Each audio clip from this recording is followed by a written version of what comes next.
اللہ رب العزت نے ہر امت اور قوم کو کسی فتنہ اور آزمائش میں ہمیشہ مبتلا کیا ہے، جس کی خبر پیغمبروں نے اپنی اقوام کو دی ہے۔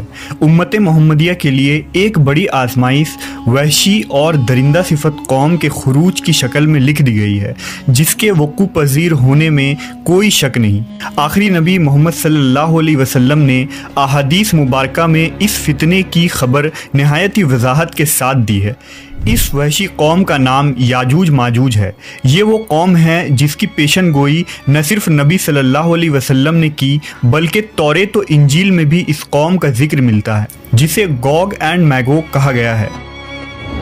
دراصل یاجوج ماجوج حضرت نوح علیہ السلام کے تیسرے بیٹے یافس کی اولاد میں سے ہیں۔ یہ لوگ شمالی مشرقی ایشیا میں زندگی بسر کیا کرتے تھے اور اپنے ارد گرد کے علاقوں پر ہمیشہ وحشیانہ حملہ کیا کرتے تھے۔ ان کی آبادی چین سے مغرب میں ترکستان تک پھیلی ہوئی تھی۔ روایتوں میں آتا ہے کہ یاجوج ماجوج بنی آدم میں سے ہیں، اور اگر انہیں پوری دنیا میں چھوڑ دیا جائے تو تباہی مچا دیں گے اور لوگوں کی معیشت تباہ کر ڈالیں گے۔ ان میں سے ہر کوئی آدمی اس وقت تک نہیں مرتا جب تک اپنی 1000 یا اس سے زیادہ اولاد نہ دیکھ لے۔ ان کے چہرے تہ بتہ ڈھال کی طرح ہیں۔ یہ لوگ لمبے قد کاٹ کے ہیں، جو صنوبر کے درخت کے مانند ہے۔ ان میں سب سے لمبا شخص 3 بالش تک کا ہوتا ہے۔ یہ جس جاندار کے پاس سے گزرتے ہیں انہیں کھا جاتے ہیں۔ یہ موسم بہار میں اپنے غاروں سے نکلتے ہیں اور سبزہ کھاتے ہیں۔ ان کے پنجے اور دانت درندوں کی طرح ہیں۔ ہزاروں سال قبل اس روئے زمین پر اللہ کے ایک نیک بندے کی حکومت تھی، جنہیں ذوالقرنین کے نام سے جانا جاتا ہے۔ اللہ رب العزت نے ذوالقرنین کو زمین کے ایک بڑے حصے پر بادشاہت عطا فرمائی تھی۔ آپ نے مشرق و مغرب کا سفر بھی کیا تھا۔ مورخین کے مطابق ذوالقرنین کے نام سے قرآن مجید میں جس شخص کا ذکر آیا ہے، دراصل وہ ایران کا عظیم بادشاہ خورس تھا، جسے سائرس اعظم بھی کہا جاتا ہے۔ جب حضرت ذوالقرنین نے شمال کا سفر کیا تو آپ کا گزر مشرقی ترکستان اور مغولستان کے علاقوں سے ہوا۔ یہ علاقہ 2 عظیم پہاڑوں کے بیچ آباد تھا، اور پہاڑ کے اس پار یاجوج ماجوج رہا کرتے تھے۔ ان لوگوں نے ذوالقرنین سے یاجوج ماجوج کے فتنے کی شکایت کی اور کہا کہ یہ قوم بار بار ان علاقوں میں حملہ کر کے فساد پھیلاتے ہیں۔ لہٰذا حضرت ذوالقرنین نے اس سرکش قوم کی یلغار سے حفاظت کے خاطر ان پہاڑوں کے درمیان ایک مضبوط دیوار تعمیر کروائی، جو لوہے اور پگھلے ہوئے تانبے سے بنائی گئی تھی۔ تعمیر مکمل ہونے کے بعد آپ نے اللہ کا شکر ادا کیا اور لوگوں کو آگاہ کیا کہ یہ دیوار وقتی طور پر اس قوم سے حفاظت کرے گی، لیکن ہر چیز فنا ہو کر رہتی ہے، لہٰذا ایک دن یہ دیوار بھی ٹوٹ جائے گی اور یاجوج ماجوج ان علاقوں سے نکل کر تمام زمین پر پھیل جائیں گے۔ جیسا کہ اللہ نے قرآن مجید میں ارشاد فرمایا، یہاں تک کہ جب یاجوج ماجوج کھول دیے جائیں گے اور وہ ہر بلندی سے دوڑتے ہوئے آئیں گے اور سچا وعدہ قریب آ لگے گا۔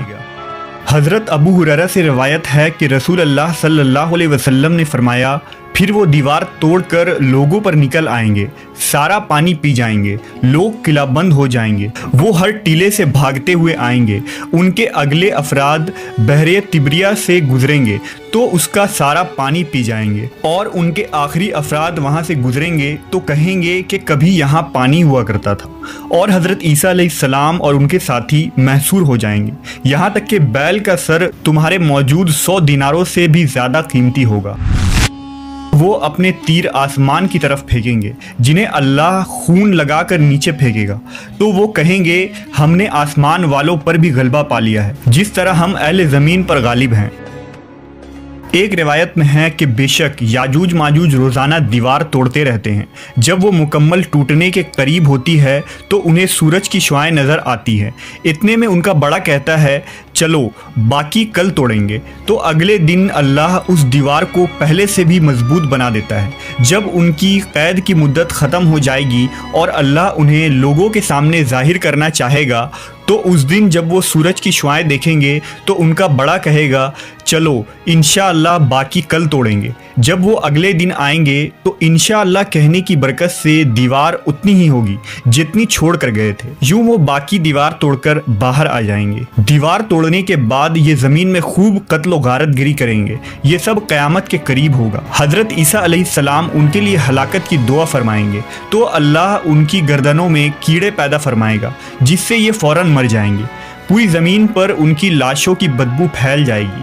پھر اللہ ایک قسم کے پرندوں کو بھیجے گا جو ان کی لاشیں اٹھا کر جہاں خدا چاہے گا پھینک آئے گا۔ یوں یاجوج ماجوج کا خاتمہ ہو جائے گا۔